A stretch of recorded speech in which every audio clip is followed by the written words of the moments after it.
Olá pessoal, tudo bom? Hoje nós vamos falar sobre teorias socialistas, proletariado, socialismo e marxismo. Assunto muito interessante, bem interessante, tá? E acredito que vocês, ao terem contato com esse conteúdo, vocês vão sanar um pouco mais das dúvidas de todos vocês, tá bom?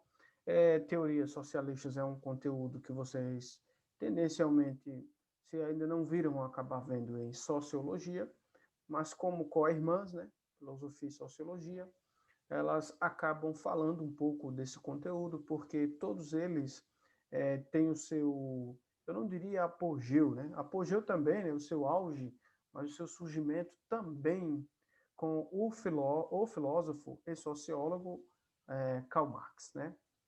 Então nós vamos falar sobre proletariado, né, socialismo e marxismo nesse capítulo. O capítulo é o capítulo 21, né? Ele é intitulado com teorias socialistas, e aí vai abordar todas essas vertentes no capítulo de vocês, tá?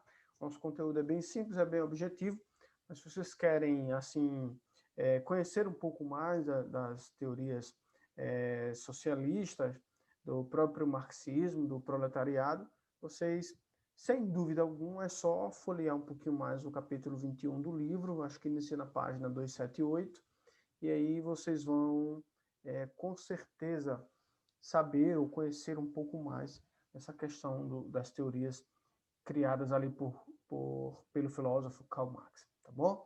O nosso conteúdo, ele começa falando do proletariado, né? Vale ressaltar, gente, que muitas dessas classes, elas são criadas, né? Elas são nominadas a partir do filósofo Karl Marx. Vale ressaltar o seguinte, pessoal, como o próprio Karl Marx trouxe, né, à tona uma relação de necessidade, as vertentes abordadas por Karl Marx aqui trazem para a gente a ideia de que para algo existir é necessário que exista o seu oposto, tá? A gente tem ali, eu não diria uma relação de causa e efeito de, de Heráclito, mas para Marx, por exemplo, só é possível identificar o proletário porque existe o burguês, e só é possível identificar o burguês porque existe o proletário. É como se fosse uma relação de necessidade, né? Um para existir ou coexistir depende da existência do outro. Vale ressaltar que os nomes, tá? Os nomes são, eu não diria fictícios, né? Mas os nomes são meras invenções para duas classes existentes, né? A burguesia, e essa nomenclatura foi criada para designar ou para caracterizar os mais elitizados, os mais ricos, né, do antigo clero, e o proletariado é o oposto disso, né? É a classe mais opressora, é a classe oprimida, é a classe menos favorecida financeiramente, é a classe que não tem tanto recurso, né, como a classe burguesa. Então, aqui, notadamente, nós estamos falando dos mais pobres em detrimento aos mais ricos, os que têm mais posse, por assim falar, tá? Aqui está surgindo aí, nós estamos emergindo, né, de uma sociedade, de uma comunidade escravista e até escravista, por assim dizer, né? E ali já tem a passagem dos senhores feudais até a introdução do sistema capitalista. E já no sistema capitalista a gente tem as classes proletariado e burguesia, por assim dizer, com a instauração do próprio sistema capitalista, né? Com o sistema capitalista se tornou mais forte, né? Mais vistoso as expressões rico, pobre e não burguês e proletário. Essas eram especificidades mais técnicas criadas por Marx, né? Além da expressão proletariado, Karl Marx cria essa expressão de proletariado, né, para justificar ou para fazer referência à maior existência, à maior comunidade pertencente ao que ele chamou de socialismo, né? Esse estilo de governo, essa forma de governar, em que haveria, eu não digo uma partilha igualitária dos bens, mas que a finalidade fosse essa, tá? A finalidade do socialismo era que todos os indivíduos conseguissem viver em condições iguais, sem que houvesse essa discrepância financeira entre, sem que houvesse tanta diferença entre os que comem mais ou melhor, tá? Em detrimento a outros que muitas das vezes nem têm o que comer, tá? Assim, comparando um que tem tanto e outro que tem nada. Então, a ideia do socialismo era com que os indivíduos, e essa era a principal teoria marxista, ali eu já entro na teoria marxista, né? Era para trazer a ideia de que todos os indivíduos tivessem os mesmos direitos perante uma mesma sociedade, tá? Que não houvesse tanta diferença assim, que a fome fosse erradicada, que alguns outros males que atingem a nossa sociedade também fossem erradicados, terminassem, acabassem, tá? Com base nisso, o próprio socialismo de Karl Marx tem esse cognome, né, de socialismo utópico. O que é uma coisa utópica? É uma coisa impossível de acontecer, é uma coisa que é irreal, é uma coisa que na prática não vai existir, porque é difícil de se implantar. E alguns historiadores definem esse socialismo de Karl Marx como socialismo utópico também por causa da natureza humana, né? A natureza humana, como define Aristóteles, o homem é um animal político, né? Zoom politikon no latim. Então, o homem tem a necessidade instintiva, inata, de querer o melhor lugar que o outro. Então, como eu posso criar um sistema, já que o sistema é uma criação meramente do homem, algo para fora do homem, como é que eu posso implantar algo criado de fora que vá contra a minha natureza de dentro? Já que a minha natureza, né, algo interno.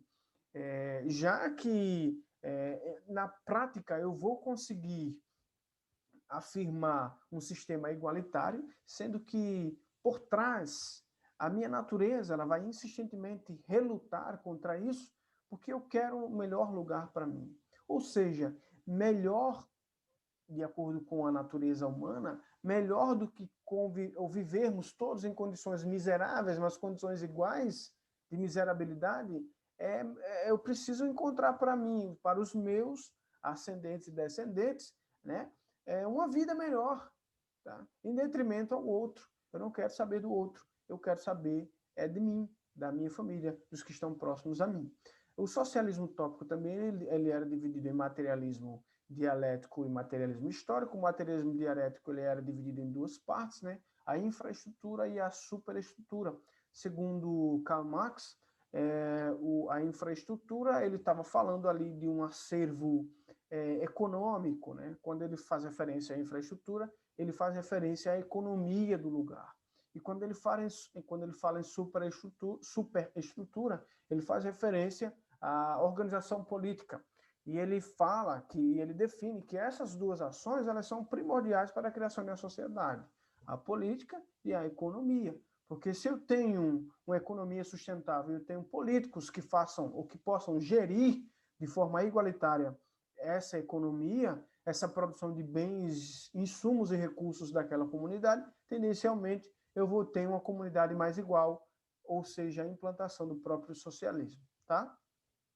Para Karl Marx também existe a questão do materialismo histórico, quando o homem, através de sua linha de produção, ele não consegue fazer, ou ele não consegue se separar do ente produzido, né? O indivíduo acaba se equiparando a esse algo que é produzido. Também o materialismo histórico, ele faz referência a algo, como falei anteriormente, de infraestrutura e superestrutura. As próprias comunidades, desde sempre, elas tiveram a sua organização política e desde sempre elas tiveram a sua organização econômica, né? Mas nunca, de fato, existiu a partilha igualitária desses bens. Por último, o socialismo utópico ele é definido também na filosofia como a falta da praxis, né? Uma filosofia era necessário para Karl Marx uma filosofia da praxis. O que é a praxis, professor? Praxis é a junção da utopia com a realidade, né? Eu pego aquilo que é impossível de ser realizado e junto com uma possibilidade real, e aí eu vou e pratico. A praxis é a prática do diálogo, tá? A praxis é aquilo que eu falo tão bonito, mas que às vezes é difícil de ser praticado. Eu vou lá e executo. Ali eu tenho uma praxis. A praxis é a junção da minha fala com o diálogo. E o socialismo, desculpa, o socialismo utópico, ele faltava com essa filosofia da praxis, né? Porque na teoria ele era perfeito, mas quando ia para a prática era impossível de ser realizado, tá? O próprio, através do socialismo, né, o socialismo, como se tornou algo utópico, foi se criado ali alguns termos próprios do marxismo. Dentre esses termos próprios,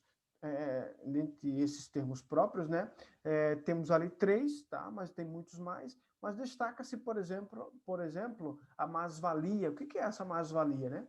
Alguns funcionários hoje fazem o que nós conhecemos como hora extra. E essa hora extra hoje ela é remunerada, ela é reconhecida. Mas à época, o indivíduo, quando empregava a sua força de trabalho além do que era necessário, a gente chamava de mais-valia, a gente chama de mais-valia. Nesse sistema socialismo utópico, essa mais-valia era responsável pelo excedente da produção. Ou seja, se no socialismo, para abastecer uma comunidade de 100 pessoas, eu preciso de uma saca de café por dia. Então, quando eu exerço a minha mais-valia, eu estou armazenando, e ao exercer a minha mais-valia, o que seria essa mais-valia, né? Trabalhar além do necessário. Se eu trabalho o suficiente e produzo o que é suficiente também para consumir naquele dia, se eu decido trabalhar um pouco mais, hoje eu vou trabalhar um pouco mais, eu não vou produzir, citando o meu exemplo, apenas uma saca de café, vou produzir 2 ou 3 sacas de café. Essa hora excedente de trabalho, o que hoje seria hora extra, a época era mais-valia. E essa mais-valia, ela era recompensada pelo acúmulo do excesso da produção, porque se você trabalha mais, você vai produzir mais, e se você produz mais e você não tem como consumir, você vai armazenar. Então, o que, de acordo com o sistema, o socialismo utópico, isso não era bem visto, bem quisto. Se houvesse o armazenamento, essa produção ou essa divisão deveria ser de forma igualitária. Mais-valia é um contexto, está aplicado ao contexto de se trabalhar além do necessário, ou como se fosse hoje a hora extra, mas que não se tem a sua devida valorização, tá? Existe também o conceito de alienação e ideologia, que é quando o indivíduo se equipara ao ente produzido. Por exemplo, eu tenho aqui uma caneta, né? Vocês estão observando aqui uma caneta que risca. Eu não sei quem foi que produziu essa caneta aqui. Não sei quem foi. Mas talvez o indivíduo que trabalha nessa grande empresa, né, em uma linha de produção que produz esse objeto, ele, em um determinado momento, ele tenha, ou se vocês observarem bem no sistema, né, observando o todo, o que ele faz é insignificante para o sistema faz com que se torne insignificante em detrimento ao que ele produz. O indivíduo produz algo que para as pessoas acaba sendo mais importante do que a própria vida do indivíduo. Por que quando eu pego um lápis, por exemplo, como esse, eu não faço a reflexão sobre a pessoa que produziu? Porque quando eu tenho esse lápis, eu o compro, né, faço a compra do mesmo, objetivando a sua função. E não quem fez. Eu não quero saber quem fez. Isso é típico do ser humano. Eu não quero saber quem fez. Eu quero aquele objeto executando a sua função. Então eu acabo que alienando, tornando o indivíduo um pouco inferior ao um indivíduo torna uma vida inferior ao objeto, sendo que o objeto só cumpre uma função e uma vida nem se fala, né? A importância da vida. E aí, óbvio, existe uma crítica do Estado, porque o Estado era de sistema capitalista, a todo esse sistema utópico criado por Marx. É lindo de se ver, é interessante de se estudar, também mas a realização do socialismo, né, do próprio marxismo em sua íntegra, né, é um tanto que complicado. Espero ter sanado um pouco das dúvidas de vocês. Qualquer dúvida, eu estou às ordens, tá? Vocês podem falar tranquilamente e até uma próxima.